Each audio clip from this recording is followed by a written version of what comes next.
Assalomu alaykum, hurmatli o'quvchilar. Demak, veb dasturlash asoslari darsimizdan birinchi darsimizni boshlaymiz. Veb dasturlash asoslarida demak, birinchi o'rganishimiz kerak bo'lgan texnologiyalardan o'rganishimiz kerak bo'lgan jihatlarni ko'rib olamiz. Avvalo, veb dasturlash o'zi nima? Veb dasturlash bu veb ilovalarni yaratish, ya'ni veb-sayt orqali kirib, brauzer deyiladi, brauzer orqali kiriladigan saytlar. Kun.uz saytini ko'pchilik bilan bilsa kerak. Yangiliklar sayti mana shu shu veb sayt, ya'ni veb ilova hisoblanadi. Veb dasturlash shunaqangi veb saytlar yaratadi. Yoki bo'lmasam YouTube, hammamiz bilamiz mana YouTube orqali yo Instagram, Facebook, boshqa hamma saytlar shu veb ilovalar, shu veb dasturchilar ishlab chiqadi buni. Demak, veb sayt ishlab chiqish uchun avval veb dasturlashni asoslarini o'rganib olish kerak. Asoslari asosan 3 ta qismdan iborat. Bular HTML, CSS va JavaScript. Mana bu yerda rasmda chiroyli qilib ko'rsatilgan. Rasmni ochadigan bo'lsak, mana HTML, CSS va JavaScript. Mana shularni asosan shularni birinchi o'rganib olish kerak. Bularni o'rganib olgandan keyin, asoslarini o'rganib olgandan keyin veb dasturlashni front-end yo'nalish deyiladi. Front-end va back-end yo'nalishlarni tanlash mumkin. Front-end yo'nalishlari ham o'zi kutubxona frameworklari bo'ladi. Ular soha yo'nalishini tanlash mumkin. Back-endda ham dasturlash tillarini o'rganib, JavaScript backendchi yo bo'lmasam Java bo'yicha, PHP shunaqa yo'nalishlar bo'yicha Python backendchi bo'lib o'qish tayyorgarlik ko'rib, kurslarda o'qish mumkin, keyin ishga kirish mumkin bo'ladi. Lekin baribir veb dasturlash asosini o'rganish uchun mana shu 3 narsani bilishi kerak. U front-endchi bilan back-endchi bilan baribir shu asoslarni o'rganib olish kerak. Birinchi mana HTML mana HTML 5 deb qo'ygan, HTML5 bu o'sha versiyasi, ya'ni bu veb dasturimizni bir skelet hisoblanadi. Mana HTML the escalation. Ya'ni skelet hisoblanadi. Ya'ni biz yaratadigan ilovani, dasturimizni skelet suyagi mana shu HTML hisoblanadi. Keyingisi CSS. Bu HTML o'rgangandan keyin CSS o'rganiladi. CSS bu dizayn qismi, stil berish, ya'ni rang beramiz, hajm beramiz, chapga o'ngga suramiz, ya'ni bunga biz chiroy beramiz. Bu skeleti xunuk bo'ladi. Bu stil bergandan keyin mana bu chiroyli holatga keladi. Va uchinchisi JavaScript, JS deyiladi. Bu dasturlash tili bu. JavaScript bizga brain, ya'ni bu miyasi deyapti. Ya'ni bu o'sha harakatga keltiradigan motori, miyasi desak ham bo'ladi. Demak, shu uchala narsani o'rganib olish kerak bo'ladi. Xo'sh, endi mustaqil o'rganish uchun mana veb saytlar bor. Shularda WSL kursda o'rgansa ham bo'ladi. Endi bu inglizcha, ingliz tilini bilganlarga qo'shimcha o'rganish uchun mana HTML bo'limini tanlab turib va CSS, JavaScript va qolgan tutorial, ya'ni kurslar juda ko'p. Mana kirgan yo'nalishlar bor. React bor, Angular yo'nalishlari bor, Pythonniki bor, mana sun'iy intellektniki ham bor, mana AI'niki, ChatGPT, boshqa hamma sertifikatlilar bor. Sertifikatlar pulli bo'ladi bular. Mana responsive va bootstrap, SAS va Icon, bularni hammasini ko'rib chiqamiz.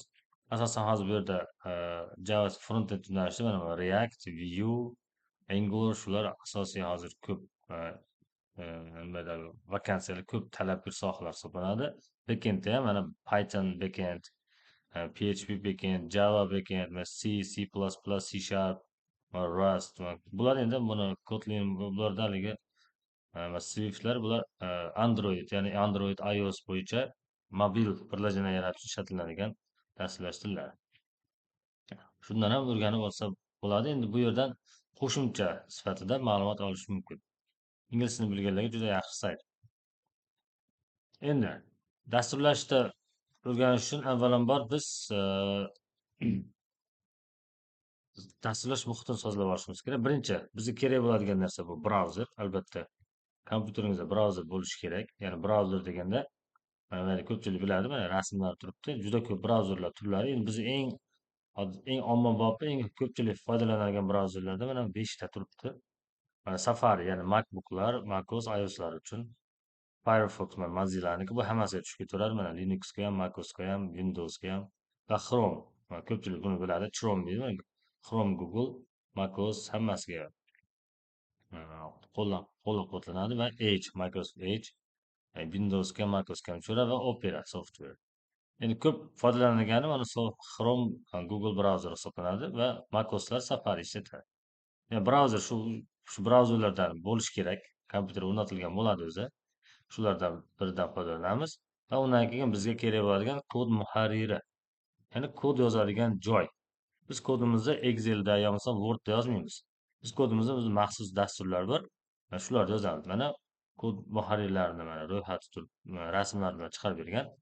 Shulardan bittasini foydalanamiz. Mana bu yerda juda ko'p turlari, mana Sublime Text bor, PyCharm bor. Mana Go degani mana buni baliq bor, Bluefish. Bizda ko'p ishlatilgan mana buni eng katta ko'k turgan mana shu Visual Studio Code deyiladi. Mana shu juda ko'p dasturchilar shundan foydalanadi. Qulay juda, keyin bepul. Bu qolganlarida pullilari bor. Shuning uchun men hozir dars davomida shu Visual Studio Code'dan foydalanaman va Chrome brauzeridan foydalanaman. Edge brauzer mana shu ikkalasidan ko'proq foydalaniladi. Endi kompyuterda Visual Studio Code o'rnat yangi dasturchilarda bular yangi o'rganish boshlaganlar bu bo'lmaydi. Buni o'rnatish uchun nima qilib, buni o'rnatishni ko'rsatib beraman. Ya'ni Google ga kirib turib, Visual Studio Code deb yoziladi. Mana bu yerga mana o'zini ofitsialniy rasmiy saytiga kirasizlar. Kirgandan keyin mana o'z ichiga kiramiz. Mana yerda ko'rsatyapman. Download for Windows o'zi chiqadi. Meni operatsion sistemamni o'zi biladi. Sizlarga agar macOS bo'lsa, macOS deb chiqadi. Shu ustiga bosasizlar. O'zi yuklashni boshlaydi. Mana bu chekada menda mana yuklashni boshlayapti. Yuklashni boshlagandan keyin mana 111 megabayt ekan. 111 megabayt shu yuklab bo'lgandan keyin sizlarga ko'rsatib beraman. Agar sizlarda bo'lsa, buni yuklash shart emas. Bo'lmasa, yuklab olib turib, buni o'rnatish juda oson. Yuklangandan keyin next qilib inglizcha, ruscha bo'lsa keyingisi slash qilib bosib ketaverasiz. Mana bosaman ustiga. O'sha ruxsat so'raydi, shuni bosib yuklab ketaverasiz. Qiyin emas bu. Mana I accept, ya'ni qabul qilaman deb shu ruscha tepasida birinchisini tanlaysizlar. Next qilasizlar. Va mana birinchi maydagini bitishga bunday qilib qo'yinglar. Bu nima qiladi? Bu bizga mana rабочий stolda mana VS kodimizni va ikonkasini mana chiqarib qo'yib beradi o'zi. Kerak bu mayda turgani yaxshi bizga, chunki biz kodlarimizni, papkalarimizni shuni ustiga borib turib ochamiz. Shuning uchun bizga rабочий stol qo'yib olishimiz kerak. Shuning uchun yuklayotganda mana eng tepada bitishgan create a desktop icon, ya'ni desktop uchun shu ikonkani yaratib olish degan narsasini ruscha bo'lsa ham o'sha eng tepadasini bosib qo'yasizlar bo'ldi. Keyin next qilasizlar. Keyin installni bitta bosasizlar. Yuklanadi. O'zi ustanovka bo'ladi. Men yuklam bo'lgani uchun uni qilmayman. Cancel qilib ketaman. Va endi bu ochadi. Ya'ni bu finish deb ishga tushirishni bosgandan keyin avtomatik bunday qilib bu ochib yuboradi. Qop-qora oyna bo'lib ochiladi. Ochilgandan keyin demak, ochilgandan keyin sizlar mana bunaqangi mayda welcome degan yozuv chiqishi mumkin. Welcome degan X qilib ketaverasizlar. Bu yerda sizlarga o'rnatib olish kerak bo'lgan narsa extension o'rnatib olish kerak ishga tushirishdan oldin. Extensionlarni ham ko'rsatib beraman. Qora oyna chiqqandan keyin X qilib chiqib ketaverasizlar. Hozircha bunga kirmay qolasizlar. Demak, shunaqangi rабочий stol, ya'ni ishchi oynasi shu ochilgandan keyin endi HTML bo'yicha birinchi kodimizni yozishni boshlaymiz. Asosiy hozir tushunchalarni o'rganib oldik. Web dasturlash uchun, web ilova yaratish uchun ishlatiladi. Biz 3 ta texnologiya o'rganamiz. HTML, CSS, JavaScript. HTML demak skelet suyagi, CSS dizayni, JavaScript uni miyasi hisoblanadi. Va brauzerdan foydalanib, brauzerlarni ko'rsatdim. Brauzerlarda ishlatamiz dedim. Mana 5 ta brauzer va undan keyin mana kod muharriridan foydalanamiz. Va buni bu sizlarga qo'shimcha o'zlaring mustaqil o'rganishlar uchun mana sayt va inglizcha shulardan qo'shimcha ma'lumotlar olib ishlatishlari mumkin. Endi HTMLda teglar juda ko'p, juda ko'p HTML teglar. Men endi hamma teglarni o'tib bermayman, chunki amaliyotda juda ko'p odatda 100 ta teg bo'lsa, ko'p foydalanadigan teglar bor. Bir 60, 50-60 ta. Keyin ko'pi juda kamdan kam ishlatiladi. Asosan eng ko'p ishlatiladigan teglarni men ko'rsatib tushuntirib ketaman. Demak, tushunarli bo'lsa, birinchi o'zimizga bunaqa sariq papka ochib olamiz. Sariq papka ochib olamiz. Qancha o'ng tarafini bosib turib, mayda new degan tanlayman. Ruscha bo'lsa sazlar deb chiqadi va birinchidan folder tanlab, o'zimga papka ochib, unga nom beraman. HTML class deb nom beraman. Enterda bosaman. Mana sariq papka ochiladi. Ochilgandan keyin buni VS Code'da ochishimiz kerak. Buning uchun mana buni olib borib, buni ustiga tashlasam, mana hozir qora oyna ochiladi. Bu yer mana shu yerda biz kodimizni yozamiz, natijasini Google brauzerda ko'ramiz. Shu yerda kod yozishni boshlaymiz. Bu yerdan shunaqa oyna ochiladi. Mana hammada ishlar shunaqasidan ochiladi. Mana welcome degan yozuv chiqsa, X tushga ko'tarasizlar. Qanaqadir sizlarda chiqishi mumkin. Yangi ochilganda hali qabul qilasanmi nimalardir yoki trust deb inglizcha chiqishi mumkin. Shunda ko'k narsani bosib qo'yasizlar. Buni zarari yo'q. Va shu yerda birinchi kodimizni yozishni boshlaymiz shu yerda.